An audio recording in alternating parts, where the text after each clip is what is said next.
Welcome to Human Monsters. Part 1. The Murder of Rob Reiner. Source: CBC News.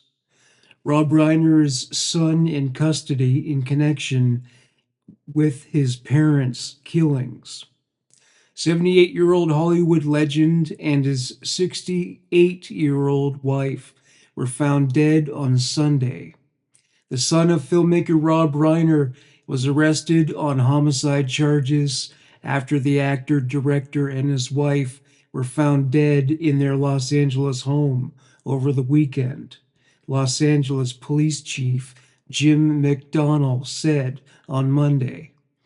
Nick Reiner, 32, was booked for murder in connection with the killings, McDonnell said. McDonnell told reporters records showed Reiner was in custody at a Los Angeles County jail. Online records previously showed Reiner was being held on $4 million U.S. bail, but those records have since been updated to say that he is being held without bail. People magazine was the first to report that a family member was being questioned in their deaths, and that it was the couple's son, Nick.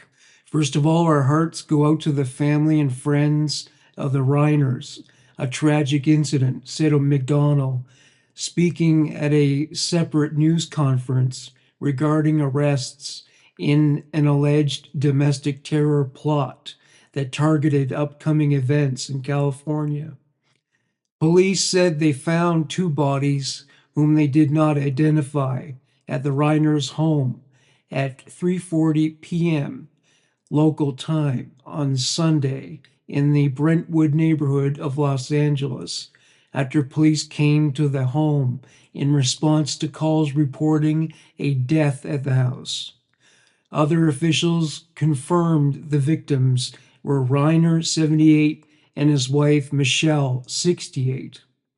The son of comedy legend Carl Reiner, Rob Reiner had been married to Michelle, a photographer, since 1989. The two met while he was directing When Harry Met Sally and have 3 children together. Reiner's role as Mike Stivic, nicknamed Meathead by Carol O'Connor's Archie Bunker in the classic sitcom All in the Family, catapulted Reiner to fame and earned him 2 Emmy Awards for Best Actor in a Comedy Series.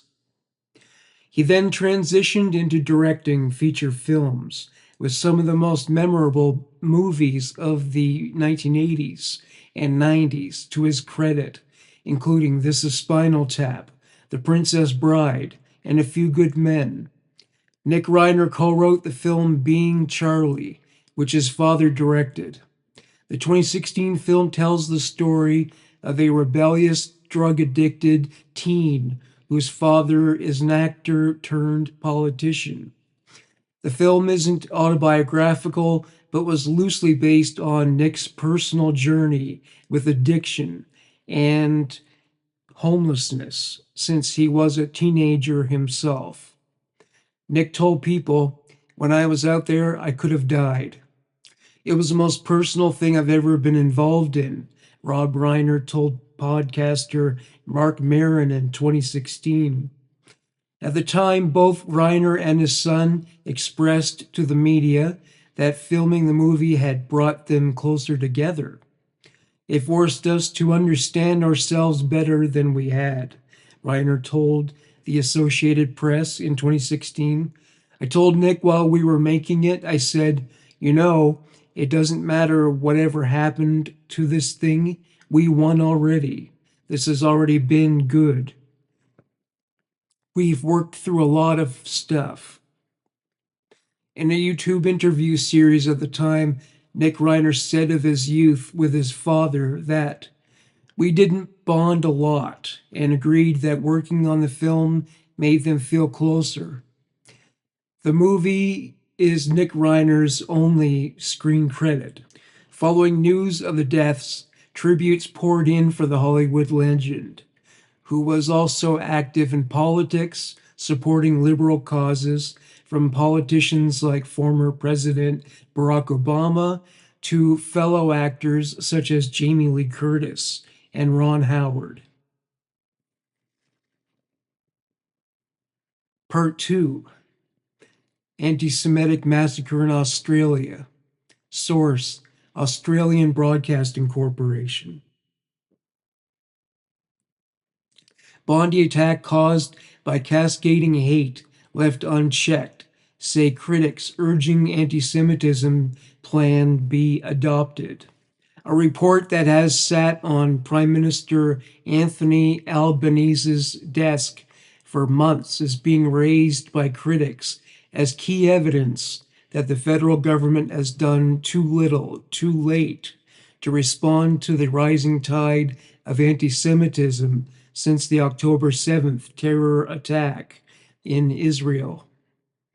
Mr. Albanese handpicked Jillian Segal in 2024 to develop a plan to combat anti-Semitism, and she delivered the plan standing alongside the Prime Minister and Home Affairs Minister Tony Burke in July. The review, which makes sweeping recommendations that would have consequences for police, universities, media outlets, arts institutions, and the wider Australian culture, has not been formally responded to. Jewish leaders say that plan could have helped put a stop to a permissive culture of anti-Semitism. Speaking on Monday afternoon, Mr. Albanese said his government had acted and will continue to act on the implementation of the plan. Mr. Albanese pointed to his government's strengthening of hate speech laws and a ban on Nazi and other hate symbols, the creation of a national student ombudsman to address anti-Semitism on campuses, and its support of Ms. Segal's work on a university report card assessing responses to anti-Semitism. The Prime Minister said the government had also enhanced social cohesion programs, provided funding for enhanced security at Jewish institutions, and was reviewing training for migration officials, screening applicants for hateful views and conduct. Protests, synagogue attacks, doxing named as missed chances to stop hate. Since October 2023, Australia has witnessed mass protests against Israel's war in Gaza. There also have been arson attacks at synagogues, the homes of Jewish leaders being targeted, Jewish people being doxxed, businesses boycotted, and Jewish schools and property being targeted by vandals. The anti-Semitism envoy has pointed to a protest at the Sydney Opera House on October 9, 2023, in the aftermath of the Hamas terror attack, and a mass demonstration across the Sydney Harbour Bridge against the war in Gaza earlier this year, as high-profile moments where government messaging was insufficient. In February, Australia's spy chief, Mike Burgess, identified anti-Semitism as the single greatest security threat Australia faced. And the envoy had identified a 300% increase in anti-Semitic incidents in Australia since the October 7th terror attack by Hamas. Former Treasurer Josh Frydenberg said inaction across successive anti-Semitic incidents in the past 2.5 years had led to a cascading environment of hate. He said political and civil leaders had not done enough, including on Ms. Segal's report. It has sat on the Prime Minister's desk. If that is not a metaphor for the failure of government to act with the urgency that we need, I don't know what is, Mr. Friedenberg told the ABC. I listened to the Prime Minister tell the Holocaust survivors that, in his own words, he would not allow anti Semitism to get a foothold in Australia. Well, what a failure that has been. Everything must change. Everything must be on the table. The government and the opposition must come together on the advice of security agencies and with the input from the Jewish community. Labor MP Josh Burns says the government must take accountability for the Bondi massacre. Anti-Semitism plans implications for free speech. The coalition and Ms. Segal herself have demanded the government fully endorse the anti-Semitism plan. Ms. Segal's plan was received with some trepidation by parts of the community when it was delivered in July, in part because of the significant implications it could have for free speech in Australia. While Ms. Segal has not suggested the recommendations she put would directly have prevented the Bondi massacre, Jewish community leaders say excuse making by political and civil leaders has minimized anti Semitism and led to a permissive culture. A senior community source familiar with the envoy's anti Semitism plan said it would be critical for the government to endorse it and draw a line in the sand. If you don't, this is what happens, they said. Key recommendations from Gillian Segal's anti Semitism plan: reform hate laws, monitor media organizations, defund universities failing on hate, standing task force, online regulation, cut arts, broadcaster funding, facilitating anti Semitism, screen migrants for anti Semitism, embed anti Semitism education, support Jewish life. The source said they expected the envoy to begin drawing up specific action plans, likely broken down by department, to guide the government in the next steps of its response.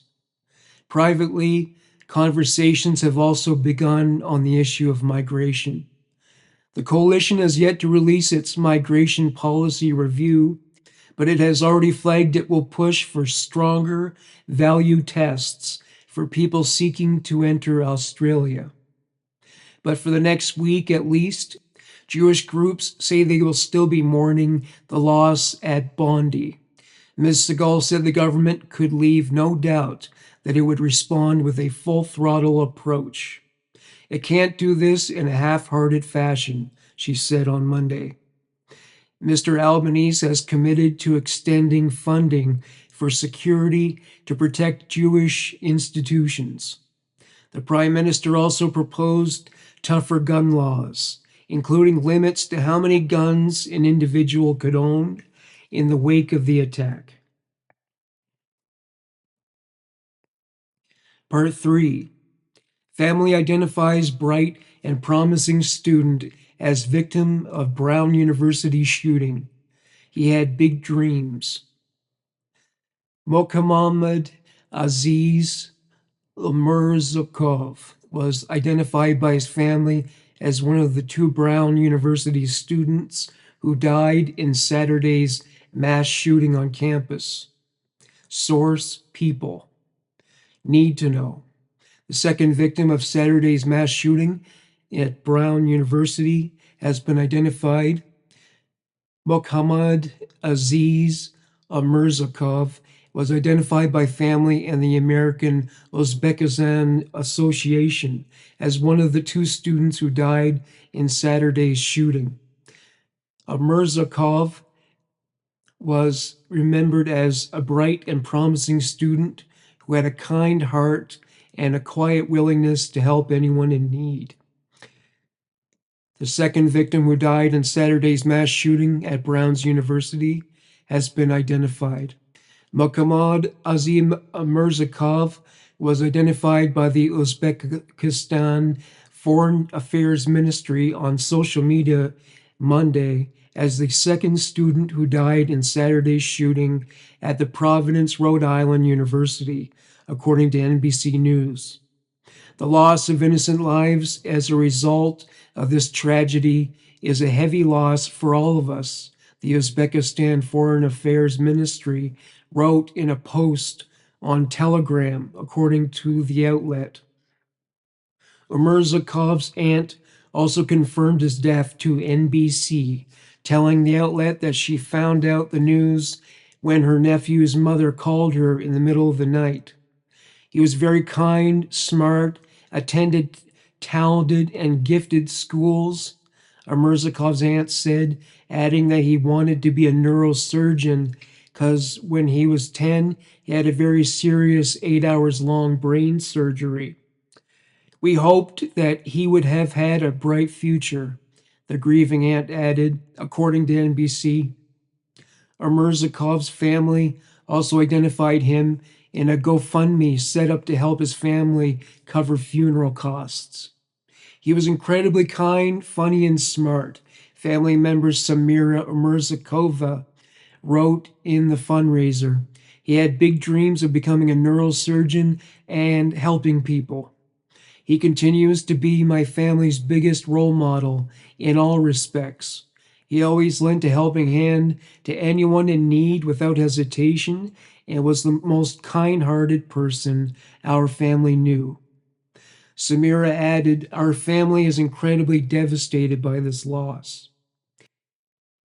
The American Uzbekistan Association also identified Umozakov in a social media post Monday, calling him a bright and promising Uzbek American student who was known for his sharp intellect,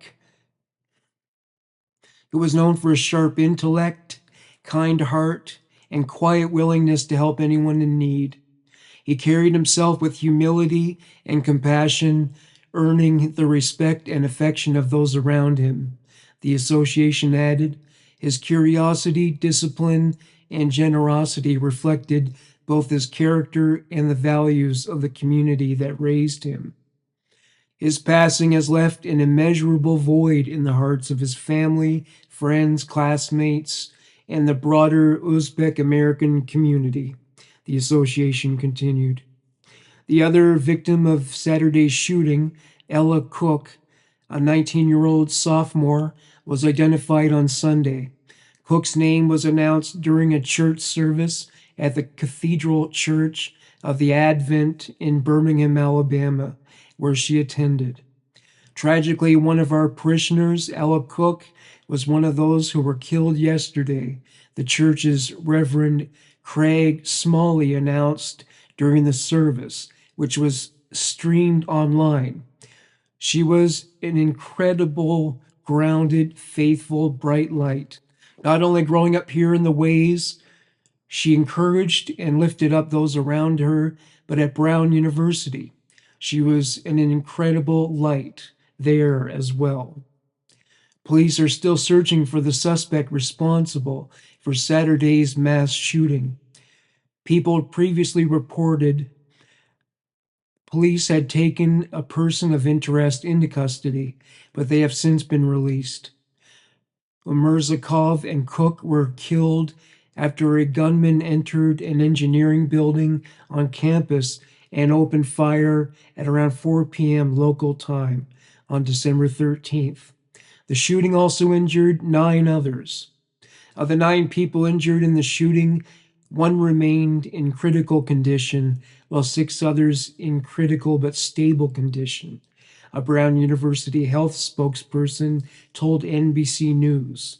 2 other victims were stabilized, and another had been discharged as of Sunday morning. Part 4. Kansas man sentenced to 15 years in federal prison for production of child pornography. Source: FBI.gov. Little Rock. Marcus Abeta will spend 15 years in federal prison for production of child pornography after victimizing a minor he met while playing an online video game.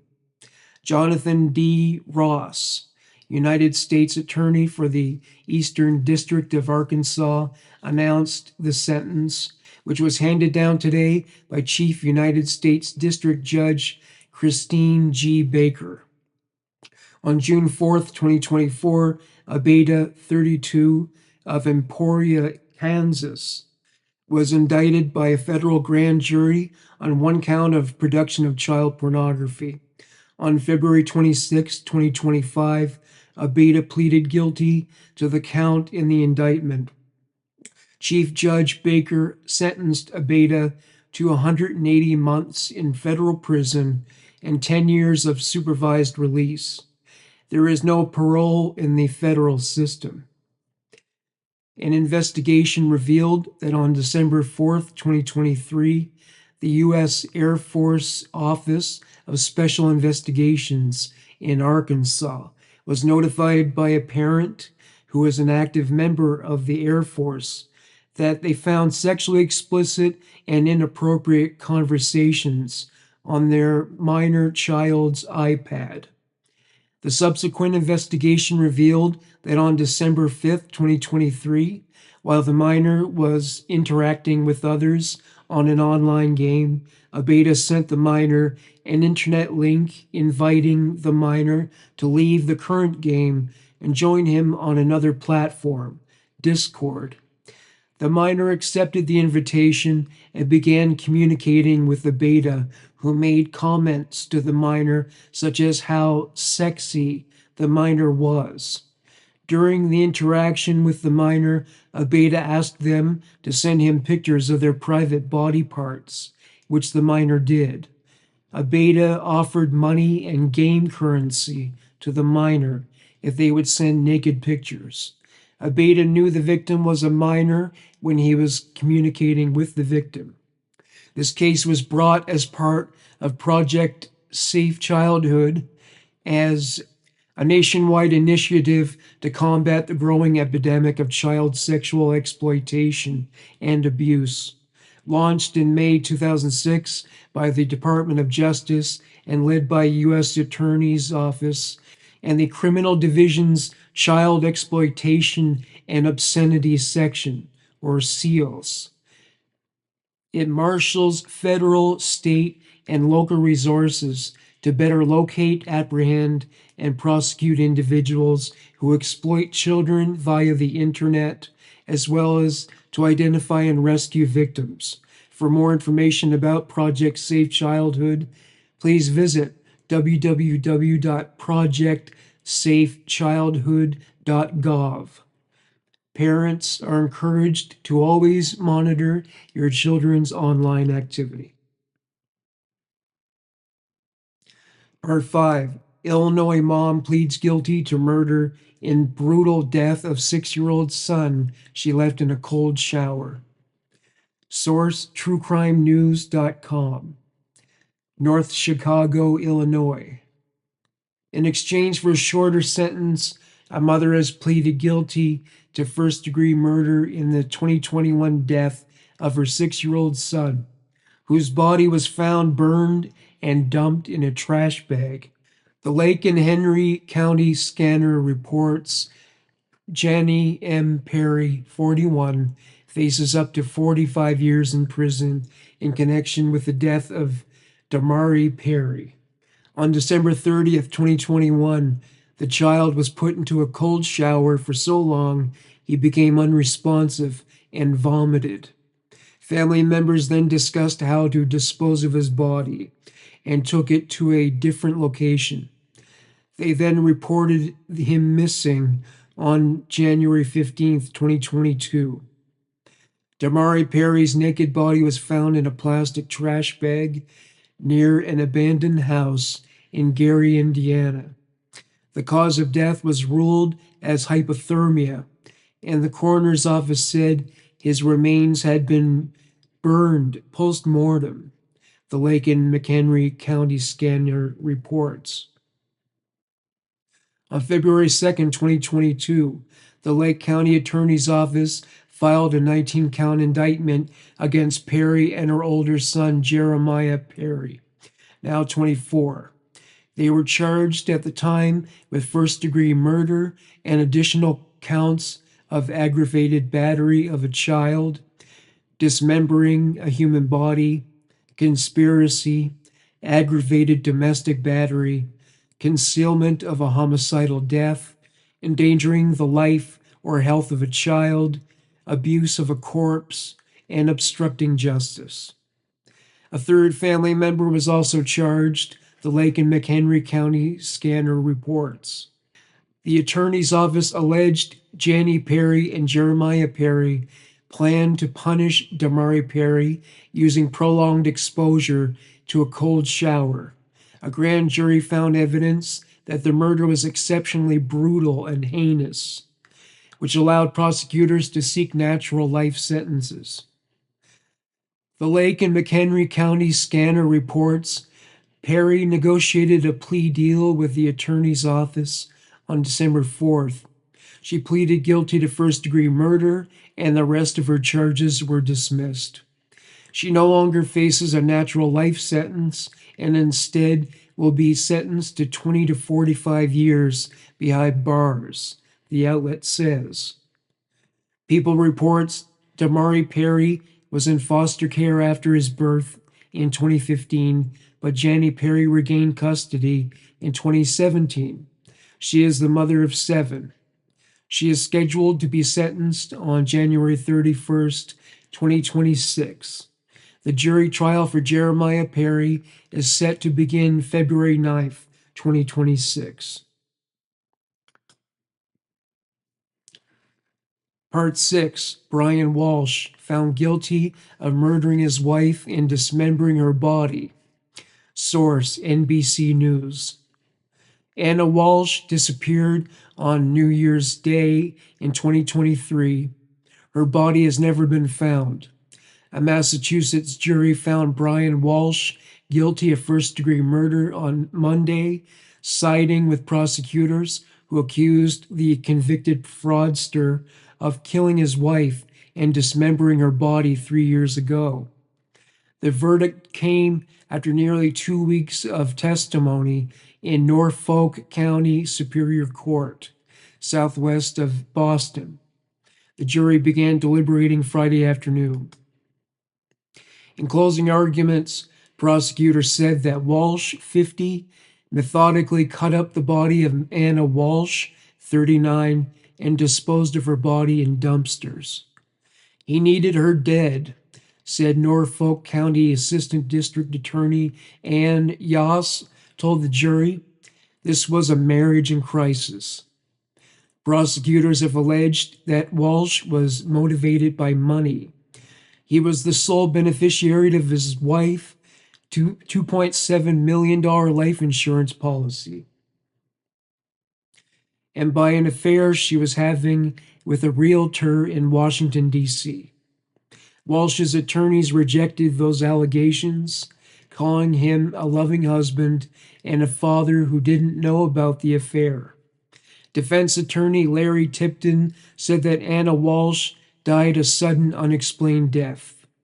When Brian Walsh found her unresponsive in their bed after celebrating the holiday with a friend at their home, he panicked and began searching the internet for how to dispose of a body. Tipton said his client thought no one would believe that Anna Walsh was alive 1 minute and dead the next. Norfolk County Superior Court Judge Diana Frenier said Thursday that Brian Walsh had planned on testifying, though moments later Tipton said he would not take the stand. Walsh's lawyer called no witnesses to testify to his defense. Walsh pleaded guilty last month to 2 lesser charges linked to his wife's death: misleading a police investigation and improper disposal of her body. He has not been sentenced for those crimes. Walsh was previously convicted of fraud in a separate federal case. Anna Walsh disappeared after the New Year's celebration at the couple's home. Her body has never been found. Brian Walsh told authorities that she'd traveled that morning to Washington, D.C. for a work emergency, though his attorney conceded that he lied to police in those interviews. And evidence presented by prosecutors at trial showed that beginning in the early morning hours of January 1st, 2023, Walsh scoured the internet for information related to dead bodies. Can you identify a body with brown teeth? And how to saw a body were among them, and bought hundreds of dollars in cleaning supplies, cutting tools, and a Tyvek suit. Days later, and miles from the couple's home, prosecutors alleged Walsh dumped many of the products he'd bought, along with some of his wife's belongings.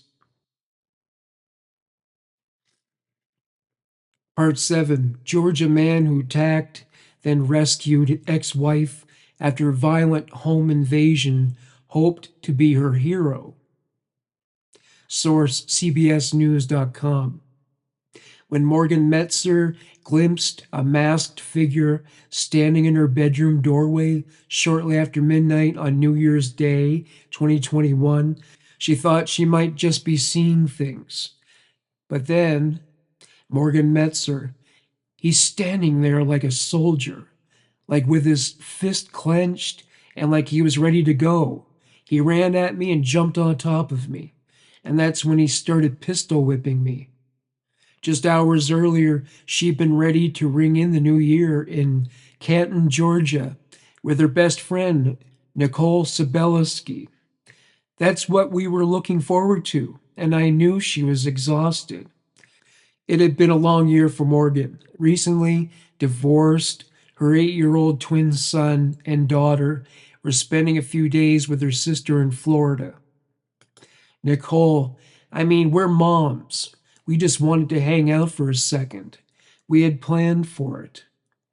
But after arriving at Stabevsky's, Morgan, feeling tired, decided to make it an early evening. Nicole, when she left, I gave her some crap. I was like, "What are you doing?" And I was like, "You loser, fine, whatever. Text me when you get home, blah, blah, blah, see you tomorrow." A violent intruder dressed in black. Little could either friend have guessed that a short time later, Morgan would be in fear for her life. Her attacker had brought zip ties with him, already pre-looped and intertwined. He put Morgan's hands behind her back, slipped them on, and tightened them. Morgan, it's an out-of-body experience. Nikki Batiste, I can't imagine what you're thinking, what you're feeling. Morgan, vulnerable, exposed. What's going to happen to my kids? I haven't done a will. I haven't talked to my family about who gets them. I was like, they're not going to have a mom. Her assailant strangled her nearly unconscious twice. Morgan, it's the worst feeling in the world to think you're dying, and you feel like you're going to be tortured beforehand. Morgan's attacker sexually assaulted her. Nikki, who did you think was attacking you? Morgan, I don't know. I just felt like it was some random person. In addition to the mask, the intruder had taken great pains to disguise himself.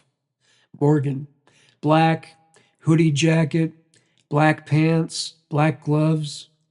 He said very little, but when he did, Morgan says her assailant seemed to be disguising his voice, making it sound low and gravelly, like the Batman movies. He also seemed to know about Morgan's personal life, specifically her recent divorce. Nikki, he said something about your husband. Morgan, you're going to, yes, you're going to miss your husband. I said, no, don't hurt my husband. Morgan says her mind raced, trying to piece together why this was happening to her. Morgan, I swear, I like went through my whole life in my head. That's how my brain was, just everywhere. I mean, 50,000 tabs opened up at one time in my brain. Her attacker demanded to know where Morgan kept her valuables. Morgan, where's your jewelry? Where's your, you know, all of your other nice stuff? And he is ripping out stuff out of my, my drawers. And then, Morgan, the attacker asked for my phone and the passcode to my phone. Morgan's house had an alarm system which she'd set before going to bed.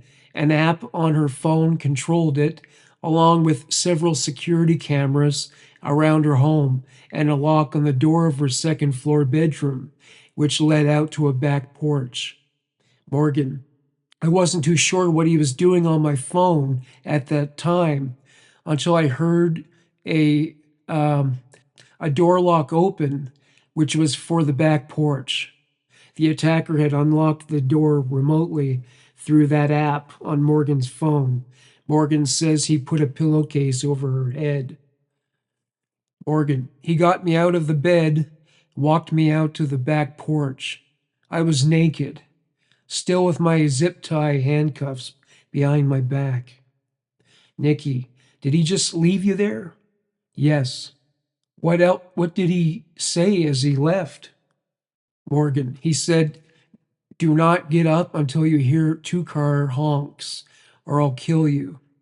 Morgan's property was secluded with little chance of a neighbor seeing or hearing her on the back porch.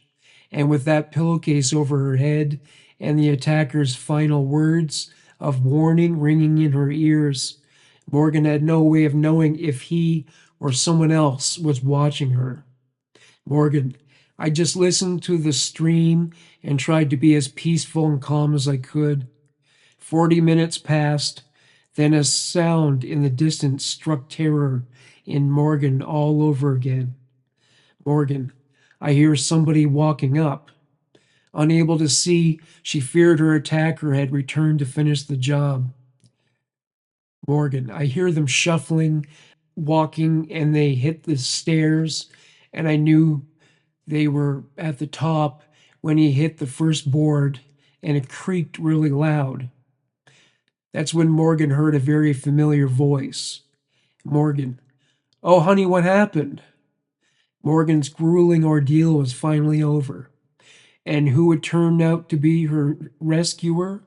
Her ex-husband, Rod Metzer. A hero to the rescue? When Morgan's ex-husband, Rod Metzer, turned up at her house, he immediately called 911.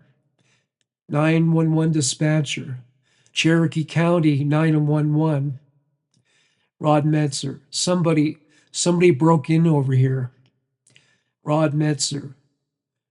She was on the back porch, and the back door was wide open.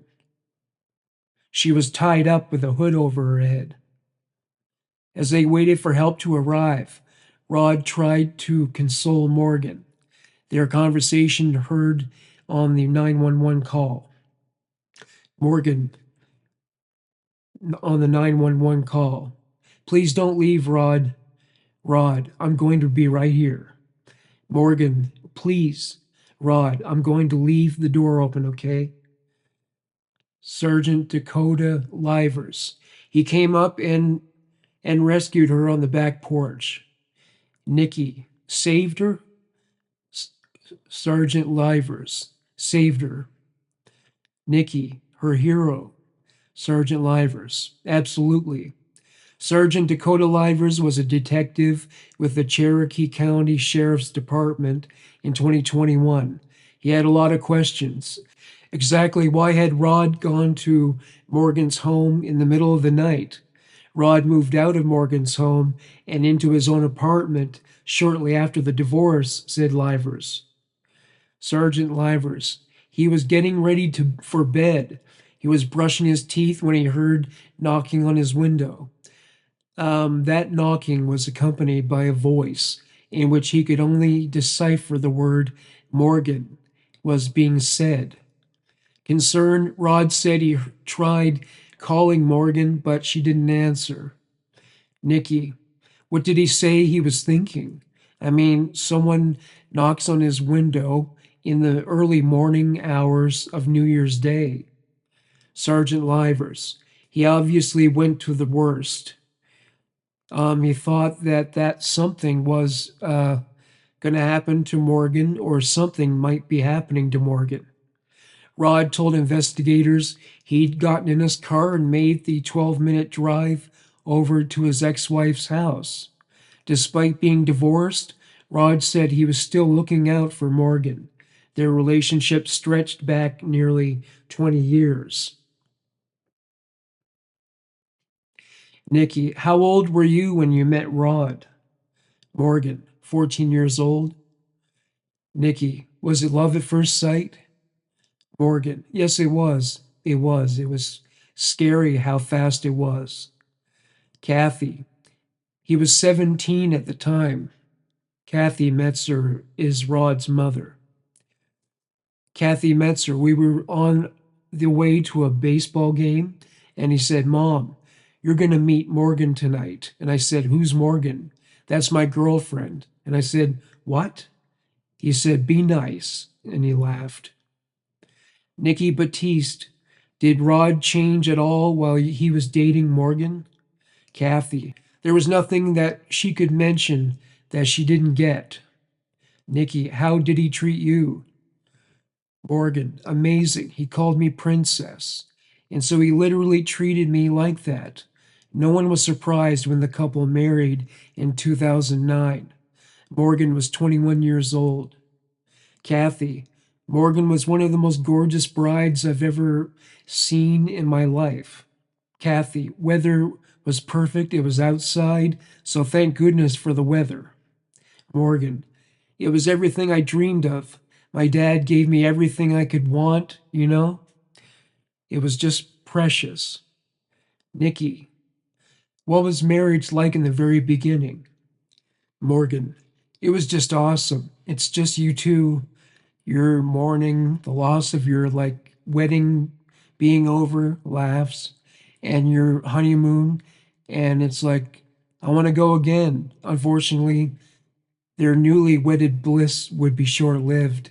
8 months after the wedding, Rod's younger brother Kevin, who wished the couple endless years of love, health, and happiness, at their wedding, lost his battle with leukemia at the age of 19.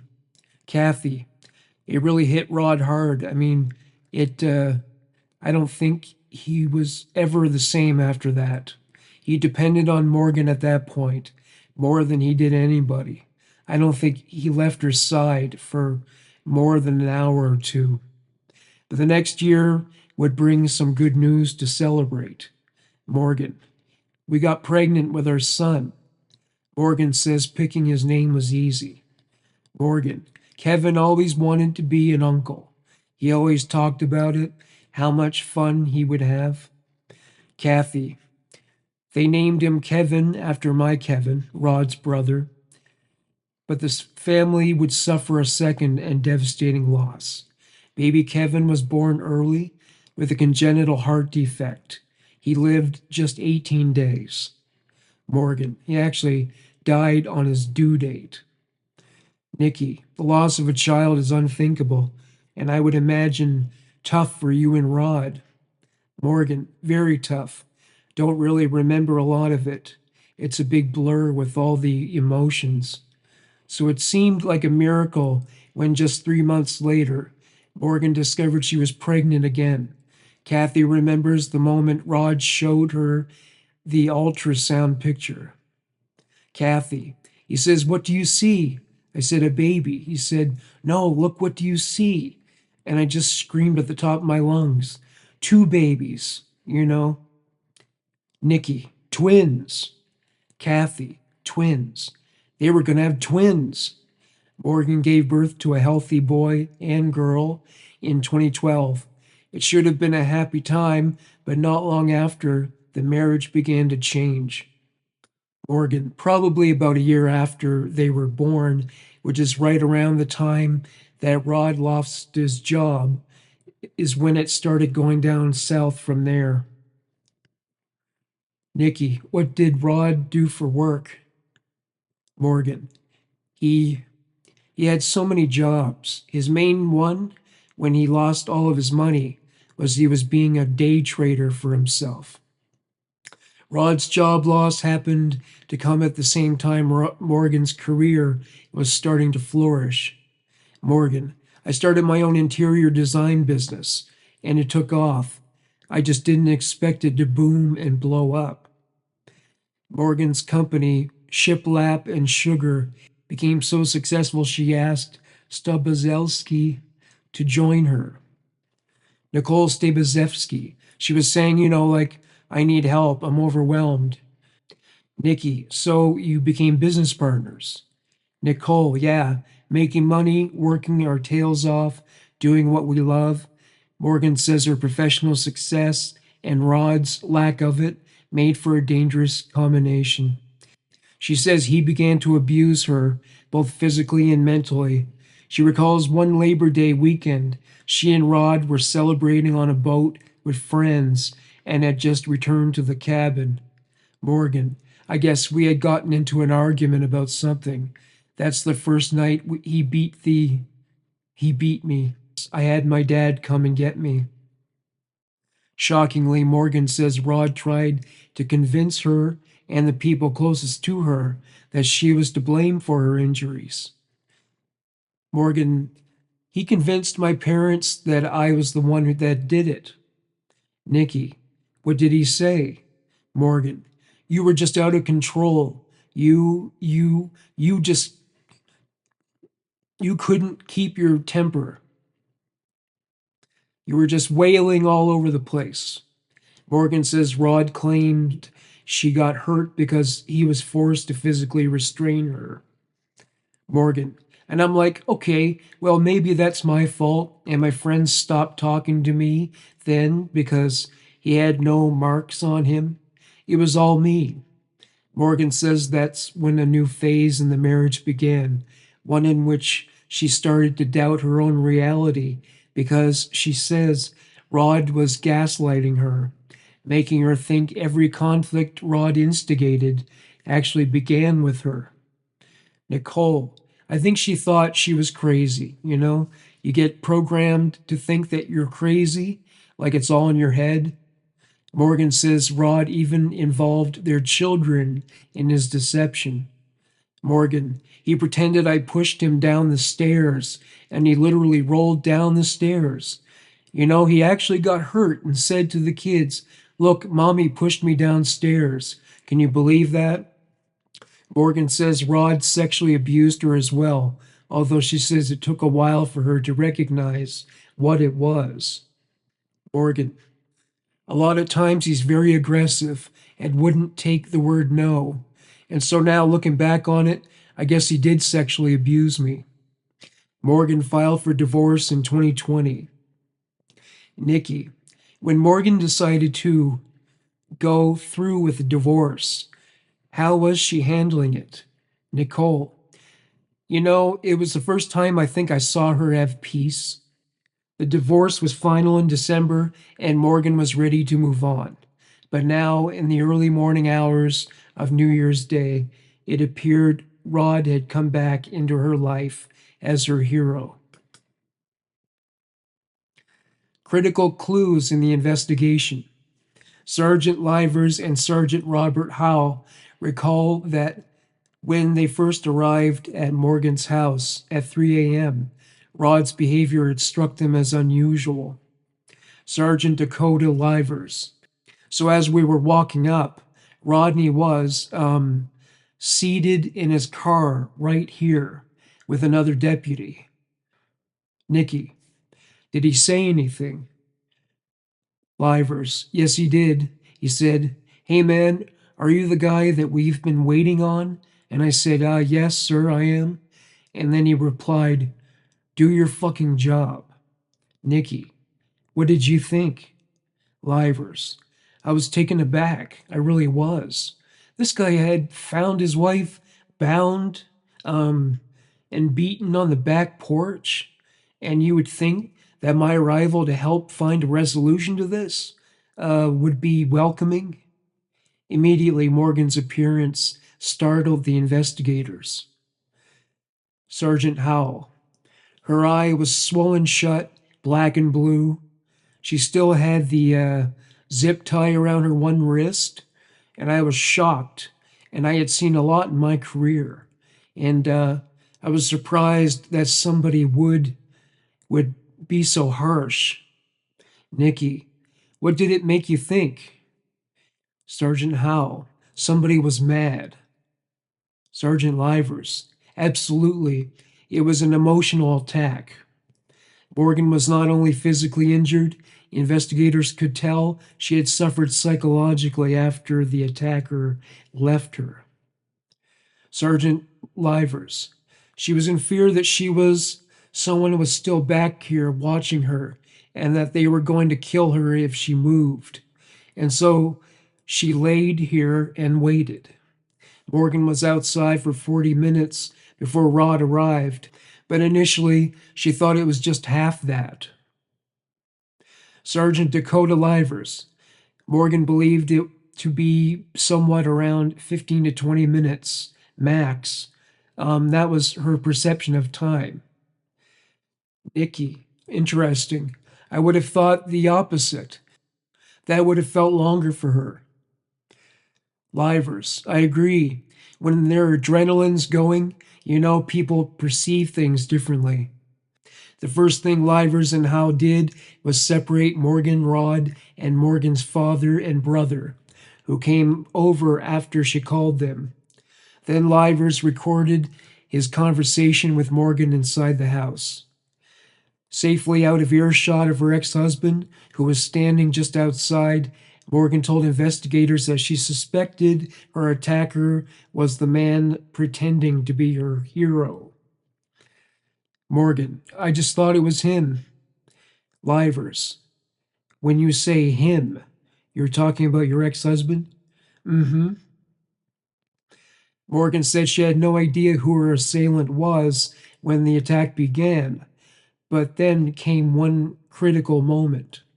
Morgan, when he said, "You're going to miss your husband," I said, "No, don't hurt my husband. I love him very much." And I don't know what made me do that, but at that exact moment is when the mood of the room changed. I knew I was going to live. And then there was another, even bigger clue when her attacker lifted Morgan off the bed to place her outside. Morgan, that's when I really knew it was him. Morgan remembered something from years earlier. I was pregnant with my kids, my twins, and sometimes you have to get help out of the bed. The way he gently held me and got me out of bed, it was so familiar that I was like, this is him. I know it's 100% him. Morgan, I wasn't going to let him know that I knew it was him, because if he did, then I didn't know what he was going to do. She told them the attack had followed a chaotic week, which began with very troubling news. Morgan, he thinks he's got pancreatic cancer. He just called me and said, I've got pancreatic cancer, and so I rushed to go see him. I said, you're the father of my children. I'm here for you. He showed me doctor's notes and whatnot. Rod had told no one else, and Morgan explained that she'd been letting him stay at her home. Morgan, he'd been sleeping on my sofa because he had been really freaked out and upset, obviously. Morgan told the investigators that Rod had spent the week trying to reconcile with her. Morgan, he kept begging me to get back together with me, just constantly haggling me. But Morgan says she had no interest. By the morning of December 31st, she'd had enough. Feeling the pressure of being his sole emotional support, Morgan insisted Rod share his health news with his parents. Morgan, he said, no, absolutely not. I'm not telling anybody. And that's when I was like, okay, get out. Morgan says Rod spent the night texting her. Morgan, You need to get back with me. I'll make enough money. You can quit your job right now. Fed up with it all, Morgan lied and told Rod she'd been sleeping elsewhere that New Year's Eve night. Morgan, staying at my parents' house tonight. I'm turning my phone off. Like, give me some space. As Morgan shared her suspicions with investigators, she didn't know if they would accept what she was telling them. Morgan, I've been mentally, emotionally, physically abused because Rod made her feel like she was to blame for years. Morgan, that's what he's built in my brain. But that all changed when Livers told her he believed her. Morgan, and I just melted. He heard me. I have not been heard in years. Nobody listened, nobody heard me, and he heard me. Rachel Ash. That started the investigation into Rodney Metzer. Rachel Ash is the Deputy Chief Assistant District Attorney for Cherokee County. She works exclusively on domestic violence cases. Parker, an emotional support dog, is often with her to comfort victims. Ash says investigators were perplexed that Rod had come to Morgan's house that night after she told him she'd be at her parents' home. Rachel, why did you even come here? Why didn't you go to her parents' house? Why didn't you check with her parents? Sergeant Howe, he claimed it was just habit, normal. Sergeant Livers, it's what I would do. Nikki, were you scratching your heads? Livers, yeah. Howe, a little bit. Livers, we questioned him on it. Rod said that after hearing that knocking on his window and someone saying Morgan's name, he tried phoning Morgan to warn her. Howe wanted to check. Howe, I think that's what prompted, hey, where's your phone? Rod handed his cell phone to the investigators. Ash gave them permission to look through his phone, and when what they found came as a surprise. How? It was an Apple iPhone, and it had a hidden folder. And in the hidden folder were images of Morgan, partially dressed. Ash, a lot of photos of Morgan nude. In those photos of Morgan nude, it was pretty apparent that she didn't know he was taking those photos of her. How? She was quite alarmed. Investigators also discovered Rod had snapped pictures of Morgan's cell phone showing text messages between her and another man. They considered these and the photos of Morgan to be an invasion of privacy. Livers, you didn't have that permission. Y'all don't have that relationship. She's fucking baffled that you have that. That's stalkerish. How? We knew we had to get him in custody while we started doing search warrants and started investigating to prevent him from destroying evidence. Rod Metzer. People make mistakes, man. Livers. I think you made a lot of mistakes. How? Big, big mistakes. Nikki. So you arrested him for having taken those photos secretly? Livers. That's correct. Stand up. Rod Metzer. You're kidding me? Livers. Nope, we're not kidding you. Stand up. This is not a joke. Come on. But could investigators prove that Rod had attacked Morgan that night? Zip ties and alarming internet searches. Morgan. Watched him get arrested, walk to the car, and be put in. It was a kind of like, is this really happening? Nikki. Was any part of you sad? Morgan. No, not at the time. It was angry and just sore. Even as they booked Rod for taking those pictures of Morgan and her texts, Howe and Livers had already developed a theory about why Rod might have attacked her. How? I believe he thought he was going to come in and rescue her and be the savior and win her back. Investigators hoped home security cameras would support their theory, but they quickly learned that all the video from the time of the attack had been erased through the app on Morgan's phone, and that the assailant had used to unlock her back porch door when he left. But they quickly learned that all the video from the time of the attack had been erased through the app on Morgan's phone that the assailant had used to unlock her back porch door when he left. Morgan's attacker took her phone with him. It was never recovered. Nikki, were you ever able to retrieve those missing videos from the security company? How? No. Once videos are deleted, they're deleted from their cloud. But since Morgan had a home security system, how did the attacker get in without setting off the alarm? It did not take long to figure out. Nikki, this is the window the attacker entered? Livers, that's correct. Right here's the window that we found the screen was actually removed. How? That basement window had an alarm sensor that was removed from the window and put together on the windowsill. So if the window was to open, it would appear, to the alarm system that the sensor is still making contact. Investigators believed Rod had disabled the sensor while he was staying at Morgan's house that week. Morgan, I was sleeping. It was in the middle of the night.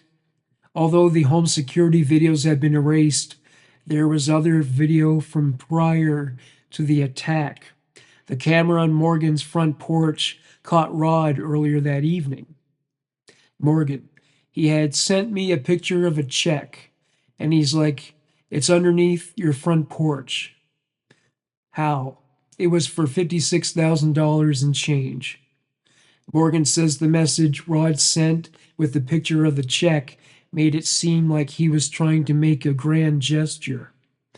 Morgan, you should have all the money. You deserve everything, pretty much in a nutshell. How? I think it was to get her to come back to the house that evening because she told Rodney she was going to be at her parents' house for New Year's. How? Morgan returned to the house, retrieved it, and kind of made some sort of a gesture, and she walked back into the house and put it in the kitchen countertop. Morgan's attacker took that check with him. It was never found. Nikki, what did you find out about Rod's finances? Livers, that check would have bounced. How? Yeah, he was broke.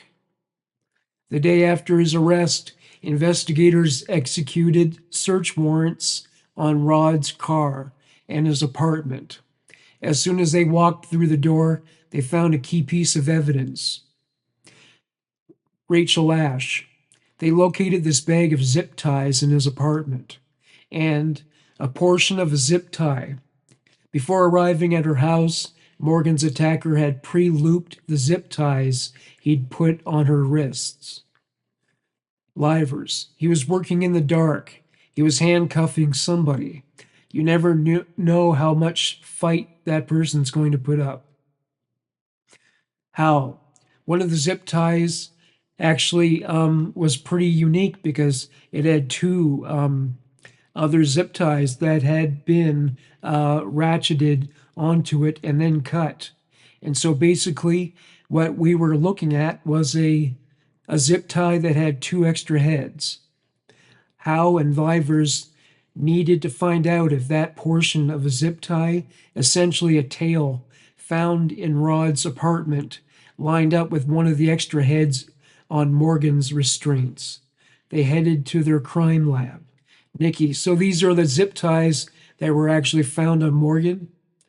How? Yes, they are. Melanie Thrasher is a crime scene technician. How? She was able to match this tail to one of the heads on the zip tie for Morgan's wrist. The striations on the tail found in Rod's apartment lined up exactly with those on Morgan's zip tie. A perfect match, said Hal. Nikki, what did you think when you saw this? Hal, that we were going to be adding charges to his existing booking, and we had our guy. I would have never, imagined having a piece of evidence like this, but the search warrant of Rod's apartment yielded even more. There was a book. How? 7 Ways to Livers. To be her hero. How? Be her hero. To win somebody back. Livers. That gave us the motive. It added to that motive. Investigators examined Rod's browser history. Rachel Ash. The searches were very disturbing. How? He was researching how to change your voice. Rachel Ash. How long to choke somebody unconscious. The searches also included how to crack an iPhone password, how to get sympathy from your ex, and one that was especially appalling. How? He Google searched cancer diagnosis letters. Investigators searched Rod's outgoing emails. There they found Rod had set up a fake email account to create the pancreatic cancer diagnosis letter he'd showed Morgan. And there was more. Rachel Ash. He had created a bill for a doctor's office to show that he was being treated for pancreatic cancer. All of this in order to convince Morgan that he had pancreatic cancer. Nikki. He wasn't sick at all? Ash. No, he did not have cancer. Nikki. Do you think that he faked the cancer diagnosis as a way to get you back or as a way to get access to your house because he had this plan? Morgan. I think it was to get me back. It might have been both. On January 3rd, 2 days after the attack, Livers and Sergeant Tom Harris interviewed Rod. They talked to him about his health. Harris. You said you were diabetic. Metzer. Yes. Harris. What other kind of health issues do you have? Metzer. Nothing as far as I know of yet. Livers. I thought you had cancer. Livers confronted Rod about the cancer diagnosis he'd faked to Morgan. Livers. How did you tell her that? This cancer thing? Metzer. I don't know if I should talk to you guys anymore. I'm starting to get a really bad feeling. What angle you guys are coming from? Then Rod tried to turn the tables by attempting to take the upper hand in the interview. Metzer, I've already learned something about you, that your facial expressions. Livers, tell me. Metzer, and you keep scratching yourself, and you get agitated by what I say. Livers, I'm 100% not agitated. Metzer, The investigators also questioned Rod about his internet searches. Harris, has there been a time recently where you were interested in how you can change the sound of your voice? Metzer, maybe. Harris, tell me about that. Metzer, I felt like my voice wasn't manly enough. Then Harris lowered the boom. Harris, the most significant thing that we found in your apartment was a collection of zip ties. Metzer, zip ties? Harris, black zip ties. Metzer, I don't have zip ties. Harris, I know you don't. We have them now. Harris, these are identical to the ones that were binding Morgan's wrists. Metzer, this is just starting to get squirrely. Harris told Rod about that zip tie tail they'd recovered. Harris, we compared that microscopically to the zip ties that were on Morgan's wrists when the deputies found her. And wouldn't you know it, it is a perfect cut. Metzer, there's something funny going on here. Harris, did somebody break in and put him there? Metzer, there's something funny going on here. Harris, like what? Metzer, I don't know. Harris, what do you think's going on? Metzer, I didn't have some big ass fucking zip ties in my apartment. But new evidence was about to say otherwise. Rod Metzer pleads guilty. Hours after the interview with Rod Metzer concluded, he was charged with 10 counts related to the attack on Morgan Metzer, including home invasion, kidnapping, aggravated assault, and sexual battery. Morgan Metzer. As soon as I felt that gun right here in my head, I was like, Harris, so you thought, Morgan, all right, Jesus, I'm coming. The next day, Morgan, with her friend Nick Hull by her side, talked to investigators again. Harris, you thought you were going to die? Metzer, Morgan, yep, I thought I was dead. But then also part of me was like, no, I'm not gonna let myself die. I gotta fight for my kids. Harris told Morgan they'd watched the home security video of Rod arriving at her house after her attack. He rang the front doorbell, but when there was no response, headed around to the back. Harris, I thought it was kind of interesting that he called out your name as he's walking around the side of your house. Morgan, yes. Like, why would you think I was outside? Nikki, what was your reaction when you learned Rod had been arrested for violently attacking Morgan? Kathy Metzer, oh, that. That absolutely threw me under the ground. There had to be a mistake. Rod wasn't capable of that. 2 days after Rod was charged, he talked to his mom, Kathy, on the phone. Rod, why is she doing this to me? She knows it wasn't me. But the evidence kept mounting. When investigators recovered those zip ties from Rod's apartment, the bag they came in was found as well. How? I brought up my Lowe's app on my phone and scanned the UPC code, and the UPC code came back that they were in fact sold at Lowe's. Rachel Ash, the sheriff's office then went to the 2 Lowe's that we have here in Cherokee County, and they started searching for transactions. It didn't take long. Rod Metzer had purchased those zip ties on December 30th, about 36 hours before the attack. Easy to find because he paid with his debit card. Investigators obtained the security video from Lowe's. Rachel Ash. This was during COVID, and this was during a period where everybody was wearing a mask except for Rodney Metzer. So the surveillance images and the videos that were recovered from Lowe's of him purchasing those zip ties, his face was right there in the camera. Next came the security video from Rod's apartment building. Sergeant Dakota Livers. There's actually one inside the breezeway there, which leads to Rodney's apartment specifically.